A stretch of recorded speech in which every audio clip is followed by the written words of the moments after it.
అందరికీ నమస్కారం అండి. హైదరాబాద్ అందాలు చూడాలంటే మార్నింగ్ కంటే నైట్ టైమే బాగుంటుంది.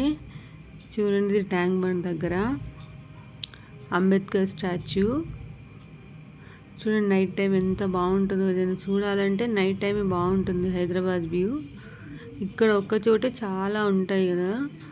అంబేద్కర్ స్టాచ్యూ ఉంటుంది మనకి, లెఫ్ట్ సైడ్ ఏమో ట్యాంక్ బండ్ ఉంటుంది, అమరవీరుల స్తూపం ఉంటుంది, సెక్రటరియేట్ ఉంటుంది, బిర్లా మందిర్ ఉంటుంది, అన్నీ ఉంటాయి చూడండి. హైదరాబాద్ అందాలు చూడాలంటే మార్నింగ్ కంటే నైటే బాగుంటుంది. లైట్ ఎఫెక్ట్స్కి ఇంకా బాగా కనిపిస్తుంది. క్రౌడ్ అయితే చాలా మంది ఉన్నారు, అంత రోడ్ల మీదే ఉన్నారు మనుషులు. ఈ సెక్రటరియేట్ చూడండి ఎంత బాగుందో, లైటింగ్స్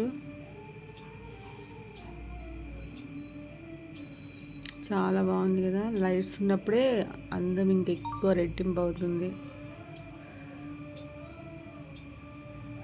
చాలామంది క్రౌడ్ ఉన్నారు రోడ్ మీద, అసలు పార్కింగ్ కూడా అసలు ప్లేస్ లేదు. చాలా డెవలప్ అయింది తెలంగాణ అయితే. హైదరాబాద్ ఇంకాను బాగుంది, చాలా బాగుంటుంది. అట్లా బిర్లా మందిర్ కనిపిస్తుంది చూడండి, వెంకటేశ్వర స్వామి గుడి మొత్తం పాలరాయితోనే ఉంటుంది.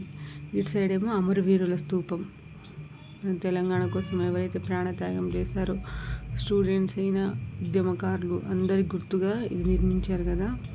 బిర్లా టెంపుల్. మళ్ళీ యూటర్న్ చేసుకున్నాము, మళ్ళీ సెక్రటరియేట్ కనిపిస్తుంది చూడండి ఎంత బాగుందో. లోపల ఇంకా బాగుంటుంది, చాలా బాగుంటుంది.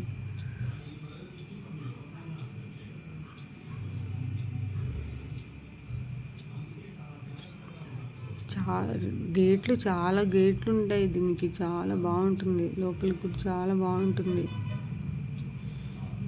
దాని పక్కనే మళ్ళీ అంబేద్కర్ స్టాచ్యూ కనిపిస్తుంది కదా. పక్కనే ఎన్టీఆర్ గార్డెన్ ఉంటుంది మనకి, పార్కులు ఉంటాయి, అన్నీ ఉంటాయి చూడండి. మళ్ళీ అంబేద్కర్ స్టాచ్యూ నుంచి మళ్ళీ లెఫ్ట్ సైడ్ తీసుకుంటే మనకేమో మళ్ళీ ఐమాక్స్ వస్తుంది, ప్రసాద్ ఐమాక్స్. అప్పట్లో చాలా ఫేమస్ కదా. ఇప్పుడు చాలా ఐమాక్స్లు, చాలా పెద్ద పెద్ద మాల్స్ వచ్చాయి, కానీ అప్పట్లో అయితే అసలు ప్రసాద్ ఐమాక్స్ అంటే అదొక బ్రాండ్ ఇప్పటికీ కూడా. పక్కనే పిజ్జా హట్, అన్నీ ఐస్ క్రీమ్ పార్లర్, డామినోస్, మెక్డామినోల్స్ అన్నీ ఉన్నాయి చూడండి. ప్యారడైస్ బిర్యానీ. వెళ్ళండి, విజిట్ చేయండి, ఎంజాయ్ చేయండి.